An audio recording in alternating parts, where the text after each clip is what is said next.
It is 2:43 in the afternoon on an ordinary Tuesday, when the sky changes its mind about being ordinary. You are standing at a crosswalk, coffee in one hand, phone in the other, half reading something that will never matter again. Then the sound arrives, not from one direction, not from two, but from everywhere simultaneously, bleeding out of speakers, bolted to lampposts, climbing out of rooftops, pouring from the grills of parked emergency vehicles. It is the kind of sound that bypasses logic entirely and goes straight into the oldest, most animal part of your brain. The sirens are not warning you about a drill. You already know this. The pitch is different. The rhythm is wrong. The emergency broadcast system cuts into every screen within 100 meters of your body, and the message on every single one of them is the same 4 words. This is not a drill. You have maybe 90 seconds to make the most important decision of your life, and everything you think you know about survival is about to get you killed. The street around you transforms in real time, and it does so faster than your mind can catalog. Bags hit the pavement. Coffee cups shatter. A delivery truck slams to a stop mid-lane because the driver has abandoned it without putting it in park. People who were strangers 30 seconds ago are now grabbing each other, screaming directions, pointing at stairwells and doorways and underground entrances. The city, which took over a century to build, is unbuilding its social contract in under a minute. You watch the crowd surge with a terrifying uniformity of purpose, all moving the same direction, all driven by the same hardwired instinct, all wrong. They are heading underground, every single one of them. And you are standing still because your brain just registered something that theirs hasn't. Going underground is not surviving. Going underground is choosing the method of your death before the threat even arrives. The sirens keep screaming. The clock is running. And most of the people around you are sprinting directly toward the worst possible place they could go. Here's what is actually happening at this moment, 40 kilometers above the atmosphere and closing fast. The launch was detected 11 minutes ago by a space-based infrared array designed to catch the thermal bloom of a ballistic propulsion system at ignition. 12 analysts in a hardened command facility watched the trajectory model update in real time. The decision chain moved at speeds that civilian governments were never built to match. DEFCON 1 was authorized within 4 minutes. The scramble order went to available intercept assets within 5, but intercept windows are not guarantees. They are probabilities, and the probability window on this particular incoming object has already closed. What hits your city in the next 90 seconds is not a metaphor, not a geopolitical abstraction, not something that happens to other people in other countries on news channels you watch from a couch. It is a hypersonic warhead with a yield measured in hundreds of kilotons, and it is following a physics equation that does not negotiate. The fireball will reach surface temperature in microseconds. The blast radius will measure in miles. The electromagnetic pulse will reach 100 miles in every direction and shut off everything that runs on electricity, including your phone, including the subway ventilation system, including every pump and fan and circuit that the places people are running to right now depend on to stay survivable. You need to understand something about the people flooding into the subway entrance 50 feet to your left. They are not being irrational. They are being human. Every instinct that evolution spent 20 million years building into your species says that deep means safe. Deep means protected. Deep means the threat can't reach you. Those instincts evolved against predators, against weather, against things that could be outrun or outlasted. They did not evolve against thermal radiation traveling at the speed of light, against pressure waves capable of flattening reinforced concrete, against firestorms that consume oxygen on an industrial scale. When the thermal pulse detonates above a city, it does not discriminate by depth. It discriminates by exposure. And the subway tunnel is a sealed tube with one source of fresh air, one ventilation system, and no exit that isn't also an entrance for everything coming from above. The people running into it right now are not escaping the threat. They are entering a container that the threat will seal shut before any of them realize what has happened. Think about what a subway system actually is when you strip away the branding and the commuter schedules. It is a tunnel dug through soil and rock, reinforced with concrete and steel, designed to carry thousands of people per hour through a city. It was engineered for trains and passengers, not for surviving the electromagnetic pulse of a nuclear detonation. The ventilation fans that keep the air breathable run on electrical systems. The emergency lighting runs on battery backup that was last tested during a routine inspection. The pumps that keep groundwater from seeping through the tunnel walls run continuously, every hour of every day, because the moment they stop, the tunnels begin to fill.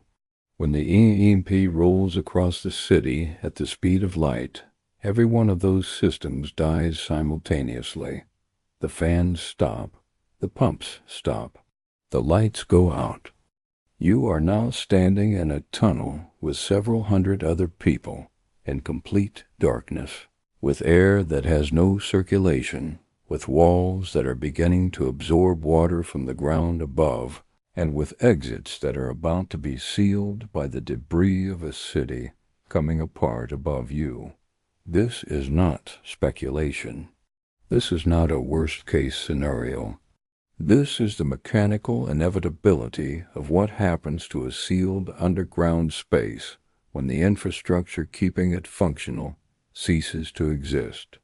The oxygen timeline in a sealed environment is not generous. A single adult at rest consumes roughly 550 liters of oxygen per hour. Panicked, hyperventilating with elevated heart rates from adrenaline, that number climbs sharply. Put 400 people in a sealed tunnel with no fresh air intake, and you are not talking about hours of breathable atmosphere. You are talking about conditions that become dangerous within 90 minutes and lethal within 3 to 4 hours. First comes the dizziness, which people will interpret as shock or fear. Then comes the fatigue, which people will interpret as a crash after adrenaline. Then they will sit down against the concrete wall to rest, and they will not stand up again, because there is simply not enough oxygen left in the air to power the muscles required to stand. The blast above has sealed the entrances. The fires above are consuming the oxygen that would otherwise be drawn into the tunnels through gaps in the debris. The people who ran underground to survive are dying quietly in the dark, and no one on the surface knows they are down there, and no rescue equipment exists anymore to reach them if they did. You back away from the subway entrance. You keep backing away until the crowd stops pressing against you. And now your eyes are moving across the street in a different way, reading the city not as a place you live in, but as a physics problem you need to solve in the next 60 seconds. The parking structure across the street is already drawing people. You can see the headlights of cars trying to drive down the ramp, the silhouettes of people on foot pushing past them, everyone converging on the underground levels with the same logic.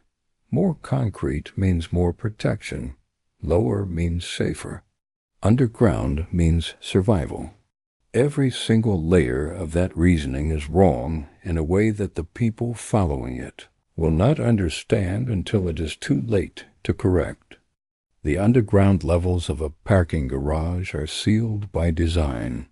They are engineered to prevent airflow, to regulate temperature, to be structurally efficient in a way that makes them extraordinarily good at trapping whatever conditions exist inside them. When the thermal pulse superheats the concrete above, that heat does not radiate away into the sky. Concrete is not a conductor, it is a capacitor. It stores heat in every centimeter of its thickness, and it releases that heat slowly, over hours, into every space it surrounds. The underground levels of that parking structure are about to become a slow oven. The people inside will not burn. They will cook gradually as the surrounding concrete bleeds stored thermal energy into the air at a temperature that will climb past tolerable, past uncomfortable, past survivable, without any mechanism for the heat to escape. They will strip off their jackets, then their shirts. Then they will stop being able to think clearly because hyperthermia impairs cognition before it kills the body. And by the time they understand what is happening, they will lack the mental clarity to act on that understanding. 45 seconds. You are running now, but you are running in the direction that looks wrong to everyone watching you. You are not running toward a hole in the ground. You are running toward elevation, toward the geometric center of something solid, toward the physics of protection rather than the psychology of hiding. The buildings around you are shedding glass. Every window facing the direction of the incoming detonation will become a wall of supersonic fragments, moving at velocities that turn safety glass into projectiles. The street-level facades of every structure in your sight line are about to become shrapnel sources. The open street is the last place you want to be when the pressure wave hits. But the basement of any building on this street is where you go to die slowly after surviving the initial blast. You need the middle. You need height. You need the structural center of the most solid object within sprint distance. You see it. 6 stories of reinforced concrete that was built to support thousands of tons of vehicle weight across every floor simultaneously. The parking structure attached to the office tower on the corner, not the underground levels, not the street level where glass fronts the entire facade. You need the middle floors. You need the elevator core. You need to be inside the most structurally over-engineered space in a building that was designed for loads it will never normally carry. You hit the entrance at a full sprint and you take the stairs. 2nd floor. 3rd floor. Your lungs are burning in a way that is irrelevant because the alternative to burning lungs is not existing. The people streaming down the ramp to the lower levels stare at you as you pass the landing. Someone shouts at you that you're going the wrong way. You do not stop to explain. You do not have the seconds required to explain. You know something about structural engineering that their panic hasn't let them access. In a building collapse, the basement is not a refuge. The basement is where the building goes. 5,000 tons of steel and concrete, and everything a building is made of obeys gravity. Gravity is not canceled by a nuclear event. Gravity is accelerated by one.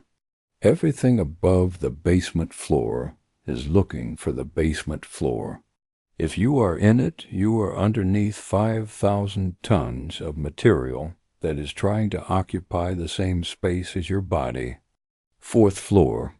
You slam through the stairwell door. and you move toward the center of the structure, away from the outer walls, away from the edge facing the detonation vector, away from every surface that has direct exposure to what is coming. The elevator lobby is a concrete box within a concrete box, reinforced on all sides, no windows, multiple walls between your body and the outside world. It was designed to carry the mechanical load of a system moving tons of weight continuously. It is the most overbuilt piece of this entire structure.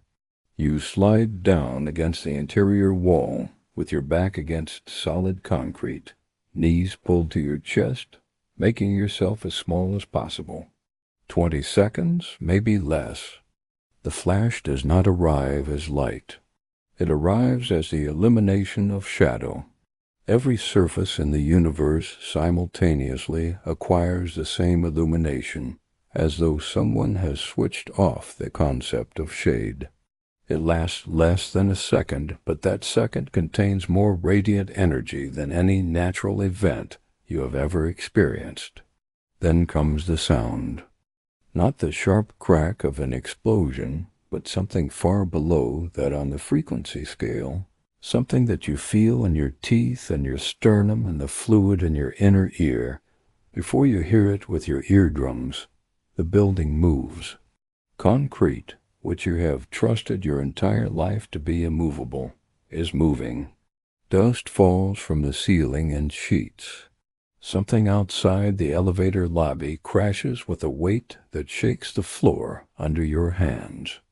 The lights die in the same instant the EMP reaches your position, because the EMP travels ahead of the pressure wave carried on the electromagnetic spectrum at the speed of light, and it kills every circuit within range before the physical blast wave has traveled more than a fraction of the distance. You are in darkness now. You are in concrete. You are breathing air that tastes like pulverized stone and fear. The walls are holding. The ceiling is holding.